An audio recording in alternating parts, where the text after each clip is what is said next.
Senator Kurt Childblood, Democrat, Colorado, and the man who is the staunchest supporter of Israel in Congress. Seems like a pattern's emerging, Alexis. Seems to be that way, Dick. Look, I simply support the rights of historically marginalized people. I mean, call me a monster if you must, but I think that's the way you have to be. How did you feel about some of Olga's other views? Say, divesting from fossil fuels. Also known as ableism, I don't love it, because you know what?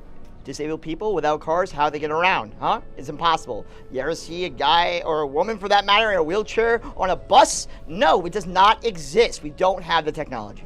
And that's why we need more fossil fuels, and that's why we need, more importantly, the fine folks at GM to keep making those big old trucks. So we get all our little guys, our people with their different issues and ables and bodies and get them where they need to go, you know? Okay. How about trust-busting monopolistic corporations? Oh, does someone smell homophobia? Because this proud queer man does right now because of what you just said. I'll tell you why.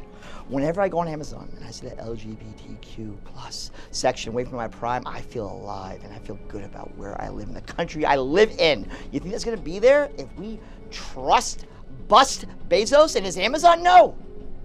No. Think again. Wake up. Wow. How about dismantling the surveillance infrastructure of the Patriot Act? Racism, and a lot of it is what I just heard from you. And as a woman of color, might I just ask, do you have any idea how many members of the BIPOC community would lose their jobs if there was no surveillance infrastructure? We're talking about numbers in the dozens, all right? And where are you gonna go and look those beautiful, and I mean beautiful, black and brown people right in there, beautiful minority eyes, and tell them that they are now homeless and jobless, childless, because their childs are starving because you don't like government surveillance. That's, you know, it's pathetic. So it seems like you weren't exactly endeared to Olga Thuringia. On the contrary, do we disagree? Yes, sure, of course. But I respected her. And in fact, she was on the trip because of me. I invited her because I thought we could pass the issues and find some middle ground. Is that what America's all about? So you're the one who put the ticket in her pocket. Wait, what?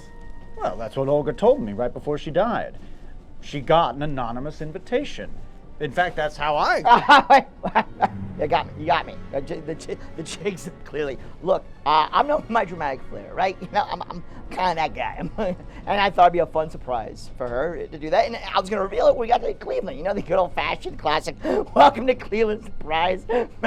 Come on, like in the movies.